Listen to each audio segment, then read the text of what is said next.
नमस्कार। कंप्यूटर तो हम सब इस्तेमाल करते हैं, है ना? कोई छोटा, कोई बड़ा। बिल्कुल। हम स्क्रीन देखते हैं, कीबोर्ड पर टाइप करते हैं, माउस इधर-उधर घुमाते हैं।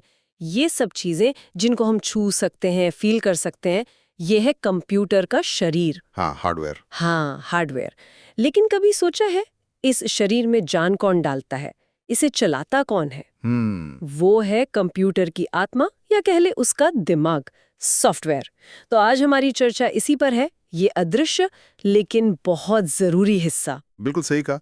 देखिए, बिना सॉफ्टवेयर के ना दुनिया का सबसे महंगा, सबसे पावरफुल कंप्यूटर भी वो बस एक मेटल और प्लास्टिक का डिब्बा है, कुछ नहीं। सही बात है। ये हार्डवेयर और सॉफ्टवेयर का मेल ही है जो टेक्नोलॉजी को मतलब काम करने लायक बनाता है। जैसे हमारा शरीर है, बिना सोच बिना दिमाग के क्या करेगा? कुछ नहीं। बस वैसी हार्डवेयर है बिना सॉफ्टवेयर के। तो चलिए, आज हमारे पास जो भी जानकारी है, जो नोट्स है, उनके आधार पर सॉफ्टवेयर की दुनिया को थोड़ा और गहराई से समझते हैं हाँ, कोशिश करते हैं।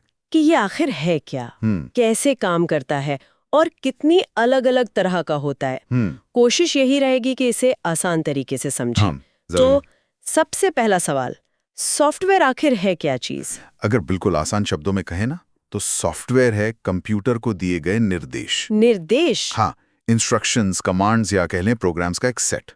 ये इंस्ट्रक्शंस ही कंप्यूटर को बताते हैं कि भाई तुम्हें करना क्या है और कैसे करना है। अच्छा। जैसे आपने कीबोर्ड पर क दबाया। अब कीबोर्ड तो हार्डवेयर है। हाँ। लेकिन स्क्रीन पर वो क अक्षर दिखने लगा, ये सॉफ्टवेयर का काम है। वो सॉफ्टवेयर ही है जो हार्डवेयर से काम करवा रहा है, उसे एक मतलब दे रहा है। अच्छा, तो हार्डवेयर सिर्फ एक टूल है, असली दिमाग सॉफ्टवेयर का है। तो फिर ये सॉफ्टवेयर या कंप्यूटर का मन, इसके मुख्य काम क्या क्या है, क्या करता है? इसके कई बहुत जरूरी काम है। पहला तो जैसा मैंने कहा, ये हार्डवेयर को कंट्रोल करता है। हाँ। उसे बताता है कब ऑन होना है, कब कौन सा पार्ट काम करेगा। दूसरे, ये हमारे दिए गए डेटा को लेता है, मतलब कच्ची जानकारी, और उसे प्रोसेस करके यूजफुल इंफॉर्मेशन में बदलता है। जैसे कैलकुलेशन करना? हाँ बिल्कुल, जैसे कैलकुलेटर में नंबर जोड़ना या कुछ और। तीसरा, ये कंप्यूटर की मेमोरी, हमारी फाइल्स और जो इनपुट आउटपुट डिवाइसेस है ना, कीबोर्ड, माउस, प्रिंटर, उन सब को मैनेज करता है, उनका प्रबंधन। और चौथा, बहुत जरूरी, ये हमारे और कंप्यूटर के बीच एक तरह का पुल बनाता है। पुल? कैसे?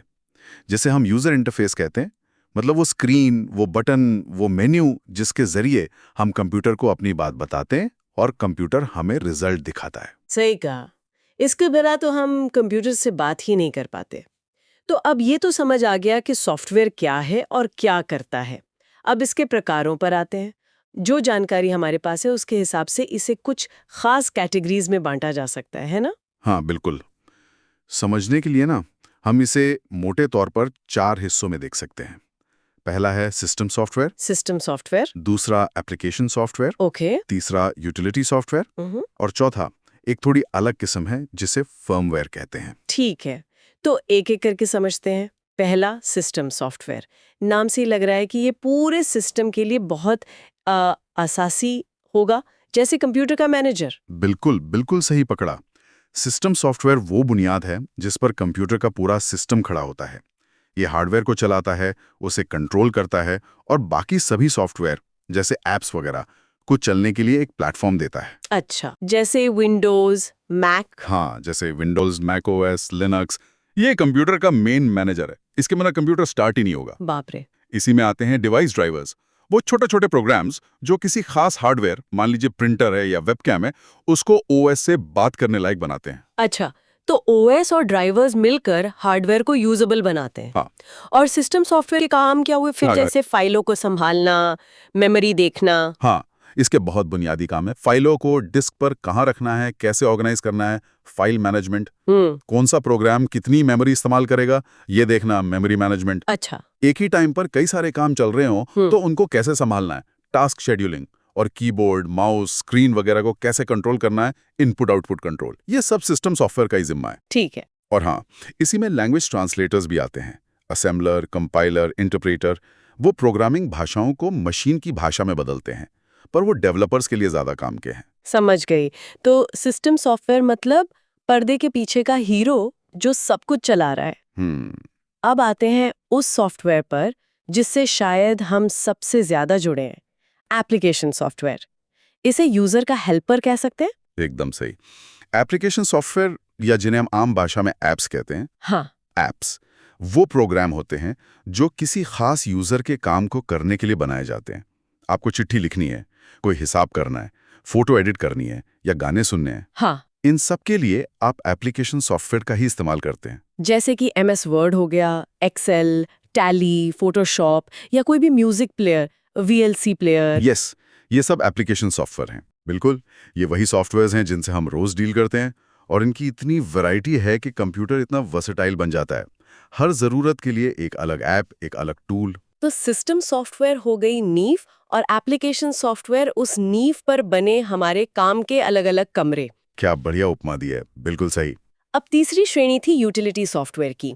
इसे सिस्टम सॉफ्टवेयर का हेल्पर कहा गया है, जो रख रखाव मतलब मेंटेनेंस पर फोकस करता है। इसका क्या मतलब हुआ? यूटिलिटी सॉफ्टवेयर आप समझ लीजिए सिस्टम को हेल्दी रखने वाले टूल्स हैं। हेल्दी। हाँ, मतलब सिस्टम को सुरक्षित रखना, स्मूथ चलाना, उसकी देखभाल करना।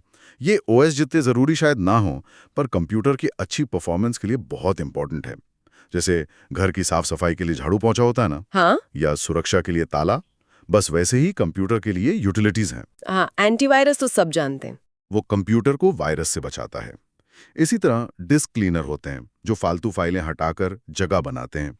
फाइल कंप्रेशन टूल हैं जैसे WinRAR या WinZip जो फाइलों का साइज छोटा कर देते हैं। बैकअप टूल्स हैं जो हमारे डेटा की कॉपी बनाकर रखते हैं। अच्छा, तो ये कंप्यूटर के डॉक्टर और सफाई कर्मचारी जैसे हो गए। ये पक्का करते हैं कि सिस्टम ठीक से चलता रहे। हाँ, काफी हद तक ये परफॉर्मेंस, सिक्योरिटी और स्टेबिलिटी मतलब स्थिरता को बेहतर बनाते हैं। कई बार कुछ यूटिलिटीज ओएस के साथ ही आती हैं, पर कई अलग से भी डाली जाती हैं।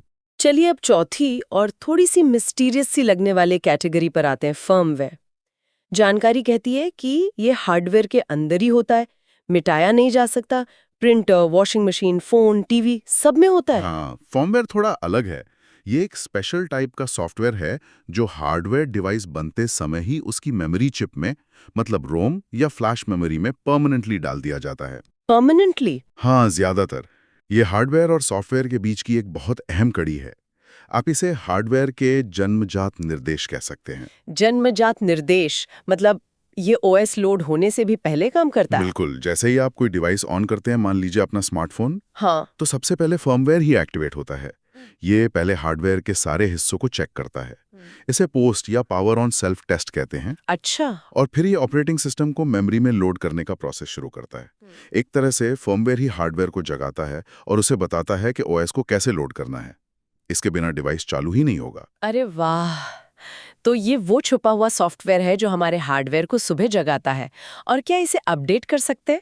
हमने सुना है फर्मवेयर अपडेट या फ्लैशिंग के बारे में। हाँ, कर सकते हैं।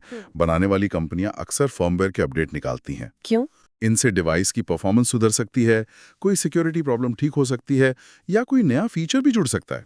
लेकिन हाँ, ये अपडेट करना नॉर्मल सॉफ्टवेयर इंस्टॉल करने जैसा आसान नहीं होता। थोड़ा टेक्निकल होता है और ध्यान से करना पड़ता है। बहुत दिलचस्प। फर्मवेयर तो सच में हार्डवेयर और सॉफ्टवेयर के बीच एक अनोखा ब्रिज है।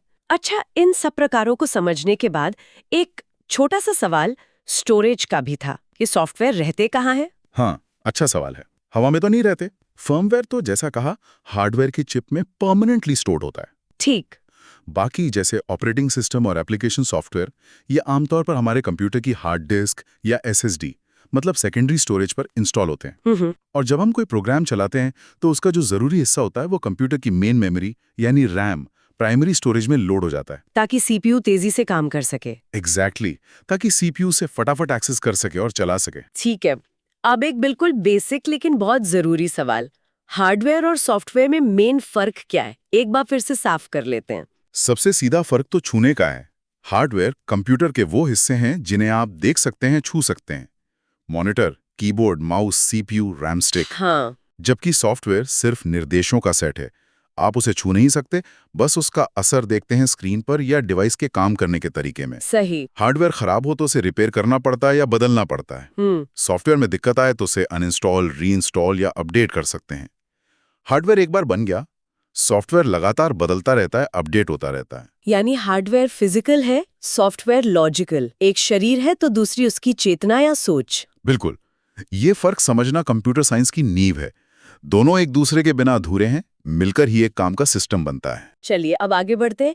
ये सॉफ्टवेयर, ये निर्देश आखिर लिखे कैसे जाते हैं? इसके लिए कोई भाषा तो चाहिए होगी, इन्हें ही प्रोग्रामिंग भाषाएं कहते हैं। हाँ जी बिल्कुल, सॉफ्टवेयर बनाने के लिए प्रोग्रामिंग लैंग्वेजेस का इस्तेमाल होता है।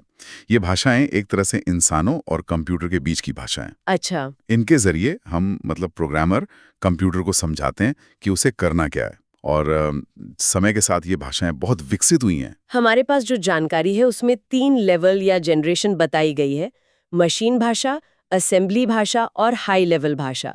तो मशीन भाषा से शुरू करते हैं, ये क्या है? मशीन लैंग्वेज पहली पीढ़ी, कंप्यूटर की अपनी भाषा है, उसकी मातृभाषा समझ लीजिए। ओके। ये सिर्फ 2 अंकों 0 और 1 से बनती है, जिसे बाइनरी कोड कहते हैं। बाइनरी कोड, हाँ सुना है। कंप्यूटर का जो प्रोसेसर है सीपीयू, वो सीधे इसी भाषा को समझता है, इसी में दिए इंस्ट्रक्शंस पर काम करता है। ये सबसे तेज होती है क्योंकि कोई ट्रांसलेशन नहीं चाहिए। लेकिन सोचिए, हर छोटी सी बात के लिए 0 और 1 की लंबी लंबी लाइनें लिखना बहुत मुश्किल। सुनने में ही सिरदर्द लग रहा है। तो शायद इसे आसान करने के लिए असेंबली भाषा आई, दूसरी पीढ़ी। बिल्कुल सही। असेंबली लैंग्वेज ने 0 और 1 की जगह कुछ छोटे याद रखने लायक कोड वर्ड्स इस्तेमाल करने शुरू किए। इन्हें निमोनिक्स कहते हैं। निमोनिक्स जैसे डेटा को एक जगह से दूसरी जगह ले जाने के लिए शायद MOV लिख दिया, या 2 नंबर जोड़ने के लिए ऐड। अच्छा, ये तो थोड़ा बेहतर है। हाँ, मशीन भाषा से तो काफी बेहतर था, लेकिन ये अब भी काफी हद तक मशीन पर निर्भर थी। मतलब हर तरह के प्रोसेसर के लिए अलग असेंबली कोड लिखना पड़ता था, और इसे समझने के लिए भी काफी टेक्निकल जानकारी चाहिए थी। और हाँ, असेंबली कोड को मशीन कोड में बदलने के लिए एक ट्रांसलेटर चाहिए होता था, जिसे असेंबलर कहते हैं। असेंबलर, ठीक है।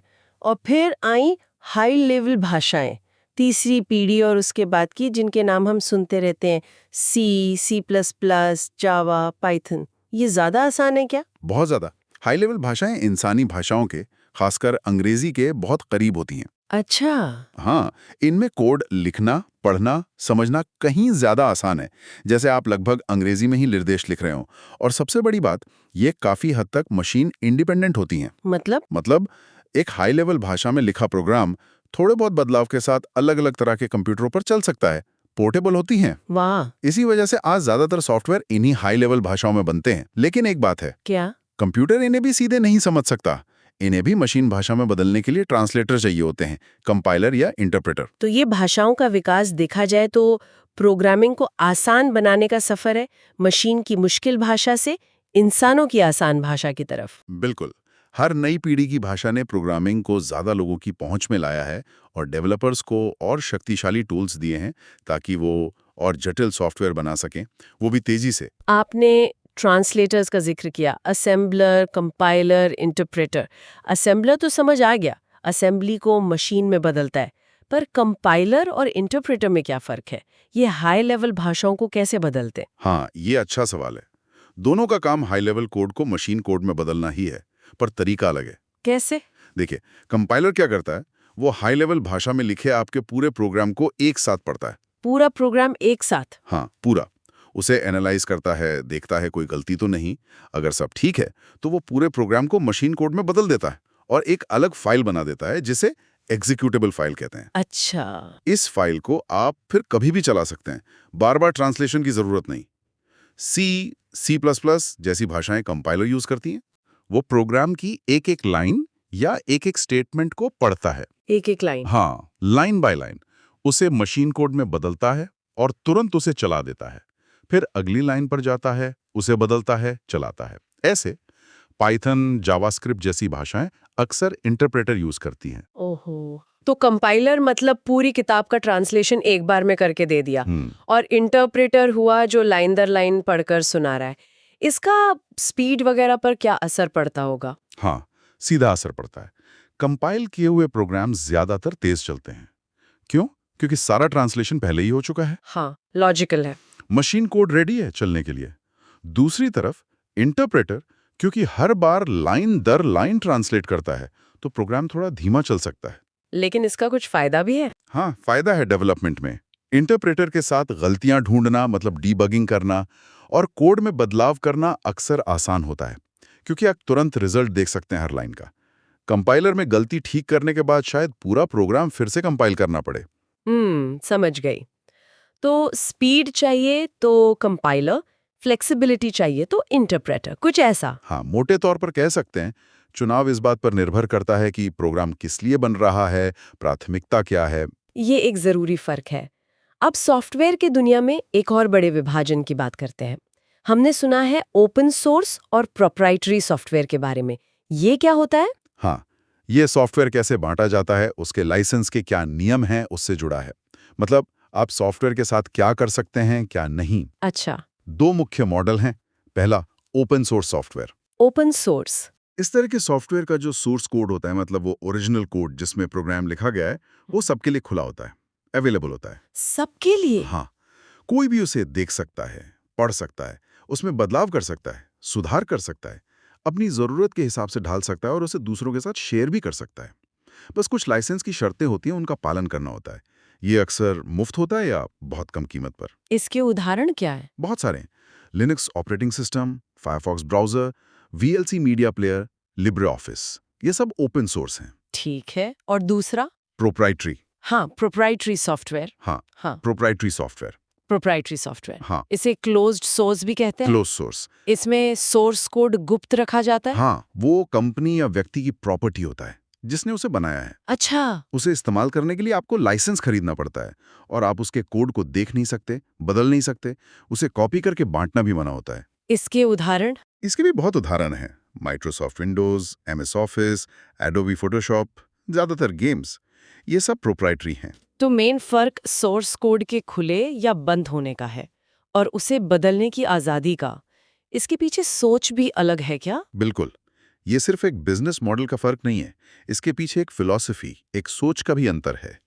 ओपन सोर्स अक्सर कम्युनिटी के सहयोग, पारदर्शिता मतलब ट्रांसपेरेंसी पर जोर देता है। ज्ञान को साझा करने, मिलकर चीजों को बेहतर बनाने की सोच है। जबकि प्रोप्राइटरी मॉडल में कंट्रोल और प्रॉफिट पर ज्यादा फोकस होता है।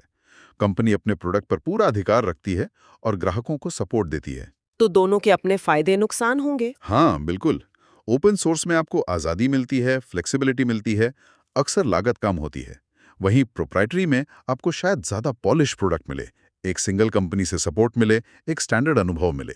यूजर की ज़रूरत और प्राथमिकता पर निर्भर करता है। ये दिलचस्प है कि सॉफ्टवेयर सिर्फ कोड का खेल नहीं, बल्कि उसके बनने और बंटने के पीछे अलग-अलग विचारधाराएं भी हैं। हाँ, तो आज हमने सॉफ्टवेयर की कई परतें खोली। हाँ, काफी कुछ कवर किया। उसकी परिभाषा से शुरू करके उसके काम समझे, फिर उसके प्रकार देखे, सिस्टम, एप्लीकेशन, यूटिलिटी और वो खास फर्मवेयर। हार्डवेयर से उसका फर्क जाना, फिर ये देखा कि सॉफ्टवेयर बनता कैसे है, मशीन असेंबली से लेकर हाई लेवल भाषाओं तक का सफर। और उन भाषाओं को कंप्यूटर के समझने लायक बनाने वाले ट्रांसलेटर्स, असेंबलर, कंपाइलर, इंटरप्रेटर, उनकी भूमिका भी समझी। और आखिर में ओपन सोर्स और प्रोप्राइटरी मॉडल का फर्क भी देखा। हाँ, कोशिश की कि सॉफ्टवेयर के पूरे इकोसिस्टम की एक तस्वीर बन सके। वो अदृश्य शक्ति जो आज हमारी पूरी डिजिटल दुनिया को चला रही है, उसे थोड़ा समझने की कोशिश। बिल्कुल। उम्मीद है इस चर्चा से सॉफ्टवेयर को लेकर जो कॉन्सेप्ट्स हैं वो और साफ हुए होंगे। ये सिर्फ कंप्यूटर इस्तेमाल करने वालों के लिए नहीं, बल्कि कोई भी जो टेक्नोलॉजी में इंटरेस्ट रखता है उसके लिए जानना जरूरी है। यहाँ एक बात सोचने वाली है जाते जाते। बताइए। जैसे जैसे टेक्नोलॉजी आगे बढ़ रही है, खासकर ये embedded systems, smart device, IoT वगैरह। हाँ, आजकल हर चीज स्मार्ट हो गई है। बिल्कुल। तो इन सब के आने से ना हार्डवेयर, फर्मवेयर और सॉफ्टवेयर के बीच की जो लाइनें थीं, वो धुंधली होती जा रही हैं। अच्छा, कैसे? कई डिवाइस में सॉफ्टवेयर हार्डवेयर का इतना अंदरूनी हिस्सा बन गया है कि उन्हें अलग करना ही मुश्किल है। तो भविष्य में ये देखना दिलचस्प होगा कि सॉफ्टवेयर की परिभाषा खुद कैसे बदलती है। क्या हम हमेशा फर्मवेयर और सॉफ्टवेयर को अलग अलग ही देखेंगे या ये और मिल जाएंगे? इसका हमारे जीवन पर क्या असर होगा? ये वाकई एक गहरा सवाल है। भविष्य में सॉफ्टवेयर का रूप क्या होगा, हार्डवेयर और सॉफ्टवेयर का रिश्ता कैसे बदलेगा? इसी सवाल के साथ आज की चर्चा को यहीं रोकते हैं। ठीक है। हमारे स्रोत बताते हैं कि अगली बार हम कंप्यूटर भाषाओं की दुनिया में शायद थोड़ा और गोता लगाएंगे। तब तक के लिए अपनी जिज्ञासा जगाए रखें और सीखते रहें। बिल्कुल। नमस्कार। नमस्कार।